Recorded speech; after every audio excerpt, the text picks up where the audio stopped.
कब करेगा? कल खिचड़ी बनाते हो? अरे जम के तो बोलो, सब बनाते हो? कब मालूम है कि खिचड़ी क्यों बनाई जाती है मकर संक्रांति?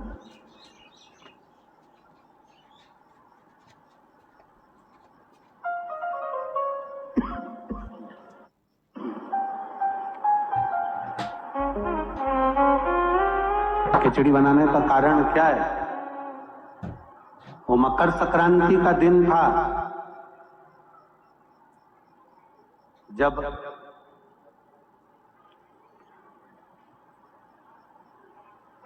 सनातन धर्म पर आंच आकर खड़ी हो गई थी और सनातन धर्म को नीचे गिराने वाले लग गए थे। चारों तरफ आक्रमण कर दिया था। तब सैनिक भी नहीं थे। तब गुरु गोरखनाथ जी ने अपने सारे शिष्यों को कह दिया था कि चिमटा उठाओ और चल पड़ो युद्ध के लिए। तो सारे साधु, संत, सन्यासी, तपस्वी, साधक, उपासक जितने थे वो सब युद्ध करने के लिए आ गए। जब युद्ध में ऐसा युद्ध चालू हुआ, ऐसा युद्ध चालू हुआ, ऐसा युद्ध चालू हुआ कि खिलजी अपनी सेना को लेकर पीछे हटने लगा,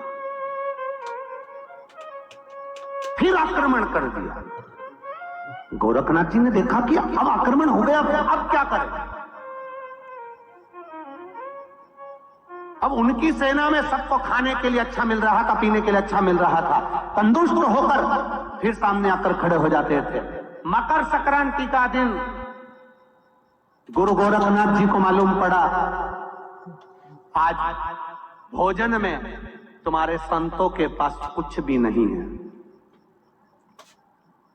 कुछ भी नहीं, और भोजन में कुछ भी नहीं, और ये बाकी की सेना जो सामने वाली है उसके पास में तो इतना बल है, खाते हैं और एनर्जी आ जाती है, बल आ जाता है। गोरखनाथ जी ने कहा चिंता मत करो, उत्तरायण सूर्य है, मकर राशि का प्रवेश है, मैं भी ऐसा अमृत तैयार करता हूं कि मेरी सेना को जब मैं खिलाऊंगा तो विजय कर कर आएगी। और गुरु गोरखनाथ जी ने सबसे पहली खिचड़ी मेरे गुरु गोरखनाथ ने अपने सारे संतों के लिए, भगवंतों के लिए गुरु गोरखनाथ ने तैयार करी और कहा खिला दो खिचड़ी और करो आक्रमण।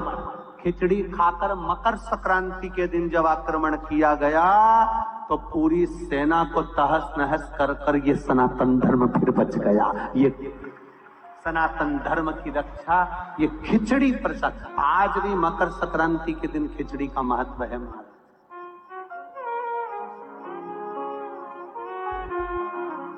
क्यों बनाए, किस लिए,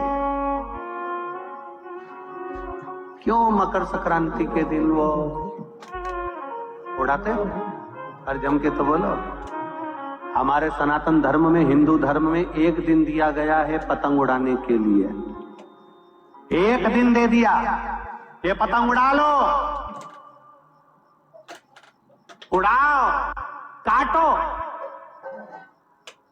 सनातन धर्म में एक दिन दिया गया कि एक दिन उड़ाओ, मना नहीं है, एक दिन काटो, मना नहीं है, पर बाकी के दिन किसी भी बहन बेटी की कोई फालतू बात मत उड़ाना और किसी की जिंदगी मत काटना। ये हमारा सनातन धर्म है।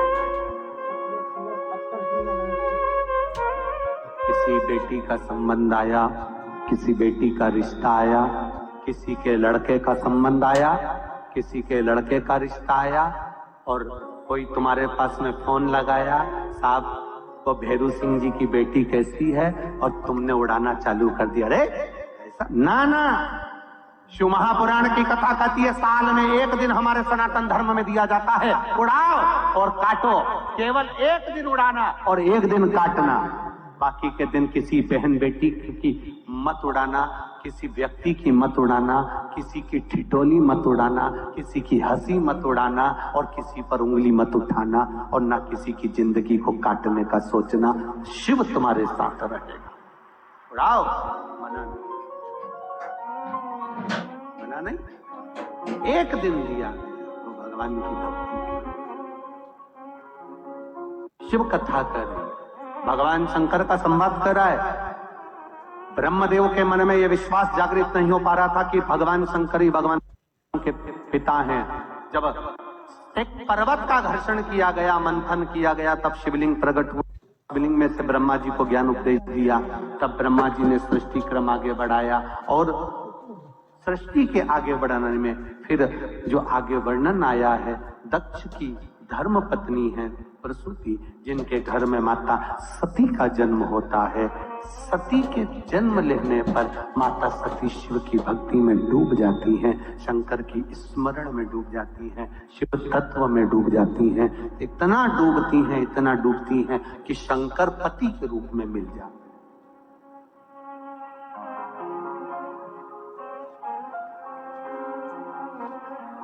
शिव पति के रूप में मिल गए।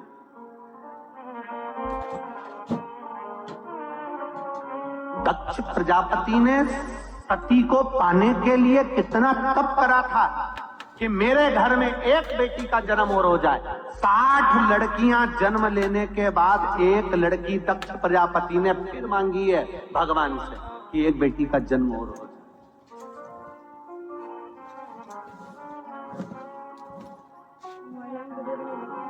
बेटा भाग्य से होता है, बेटी को सौभाग्य से प्राप्त होती है। भाग्य का भी 100 गुना करना पड़ता है, तब जाकर बेटी का जन्म होता है अपने घर में। 2 मित्र मिले, दोनों मित्र सालों के बाद मिले। बहुत जब कुंवारे थे तब मिले थे, अब शादी हो गई, बच्चे हो गए, दोनों मिले। एक मित्र ने दूसरे मित्र से पूछा, शादी हो गई? आओ, कितने बच्चे हैं? मेरे 2 लड़के हैं। 2 लड़के? अरे वाह, कहाँ रह रहे हो आजकल? बस पुणे में रह रहा हूँ। पुणे में कहाँ रह रहा हूँ? मंगलवार पेट में। ओहो, बहुत बढ़िया। जॉब है? हाँ, बहुत बढ़िया। अच्छा पैकेज में कह दे अपना तो बढ़िया। और तेरे क्या हाल चाल है? मैं तो यहीं गांव में रह रहा हूँ। अच्छा, शादी हो गई? आओ, कितने बच्चे? मेरी 2 लड़की है। लड़की? 2? हाँ, 2 लड़की। अच्छा। मित्र बोला, अच्छा हुआ भगवान ने मुझे 2 लड़के दिए। लड़की का कितना ध्यान रखना पड़ता है, कहाँ जा रही, क्या कर रही, पढ़ाई कर रही, नहीं कर रही, स्कूल जाओ, छोड़ने जाओ, कॉलेज जाओ, ये करो वो करो, लड़की का कितना ध्यान रखना पड़ता है। अच्छा हुआ भगवान ने मुझे 2 लड़के दिए, लड़की नहीं दी। लड़की का पिता जो सामने खड़ा था, दोनों बेटियों का हाथ पकड़ा हुआ था। ये मेरी 2 बेटियां हैं। आंख से आंसू नीचे गिरा तो बड़ी लड़की ने अपने पापा की आंख के आंसू को देख लिया। बड़ी लड़की ने जब अपने पापा की आंख का आंसू देखा, देखकर सामने वाले अंकल का कुर्ता खींचा और कुर्ता खींचकर कहा, अंकल आप कहते हो भगवान ने अच्छा हुआ आपको लड़की नहीं दी?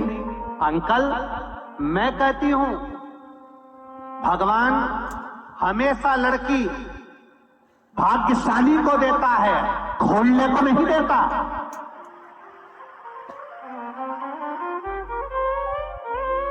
जो कभी अपनी बहन बेटी को एक साड़ी नहीं दे, घर में ननंद आ जाए तो भाभियों का मुंह भगोना हो जाए।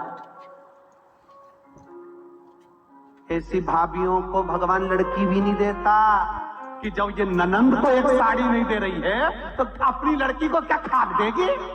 भगवान नहीं देता। भगवान कभी खोलने को बेटी नहीं देता, भगवान भाग्यशाली को बेटियां देता है। भाग्यशाली। ठेला चलाने वाला, सब्जी बेचने वाला, कबाड़ा बेचने वाला, उसके घर में 3-3, 4-4 लड़कियों का जन्म हो जाता है। बोलो सही है कि गलत है? और सेठ से सेठ पैसे वाले